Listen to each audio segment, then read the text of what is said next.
L'art de ne plus rien ressentir, la véritable maîtrise du stoïcisme. Imaginez un instant, être capable de regarder le chaos du monde droit dans les yeux sans sourciller.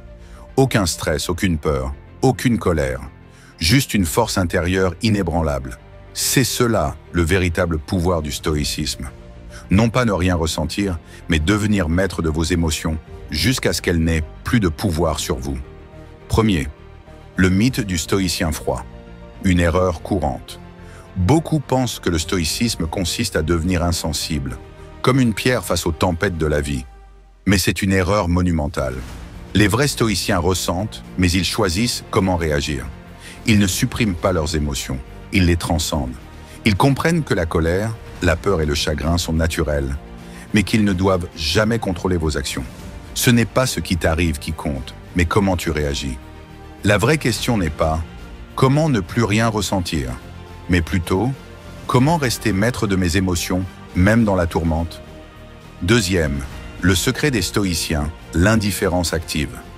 L'indifférence stoïcienne n'est pas un vide émotionnel, elle est un bouclier. Les stoïciens divisent les événements en deux catégories, ce qui dépend de moi, ce qui ne dépend pas de moi. Le secret? Se concentrer exclusivement sur ce que vous contrôlez. Vous ne contrôlez pas les paroles des autres? Ignorez-les. Vous ne contrôlez pas la météo? Acceptez-la. Ce qui trouble les hommes, ce ne sont pas les choses elles-mêmes, mais les jugements qu'ils portent sur ces choses. Épictète. En changeant votre perspective, vous reprenez le pouvoir.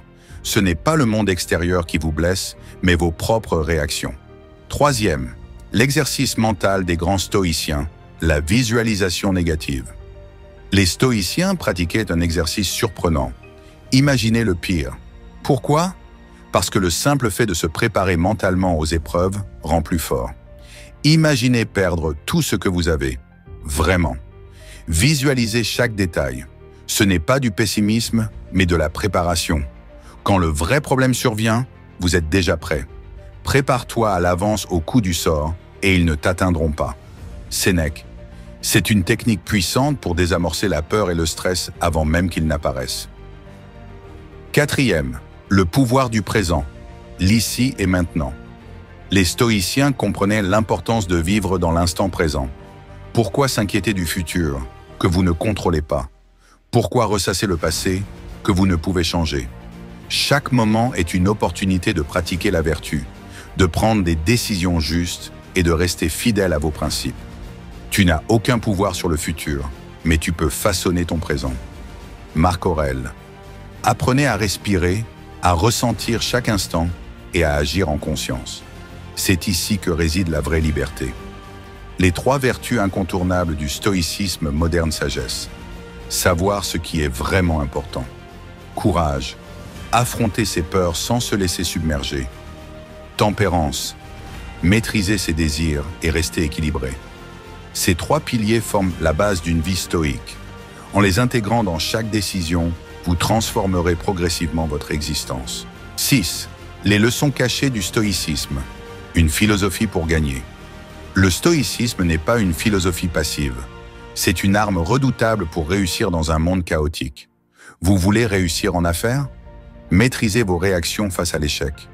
Vous souhaitez construire des relations solides? Soyez inébranlable face aux critiques. Vous cherchez la paix intérieure? Apprenez à laisser tomber ce que vous ne contrôlez pas. Le plus grand pouvoir, c'est le pouvoir sur soi-même. Sénèque 7. La discipline du stoïcien. Une force quotidienne. La discipline n'est pas un effort ponctuel. C'est un mode de vie. Levez-vous tôt, même si vous êtes fatigué. Travaillez sur vos objectifs, même si personne ne regarde. Soyez patient, même quand tout le monde perd son calme. Chaque petit acte de discipline est une victoire sur vos émotions les plus destructrices. La vraie liberté, c'est la discipline de l'esprit. Épictète 8e. Conclusion. Le stoïcisme n'est pas la mort des émotions, mais leur renaissance. Ne cherchez pas à ne plus rien ressentir. Cherchez à ressentir pleinement, mais sans être esclave de vos émotions. Le stoïcisme vous apprend à être fort, à rester centré et à avancer même dans l'adversité. Ce n'est pas une philosophie froide, mais une véritable révolution intérieure. Si vous voulez dominer votre esprit, commencez aujourd'hui. Les épreuves ne disparaîtront jamais. Mais vous, vous deviendrez inébranlable. C'est ça le vrai secret du stoïcisme.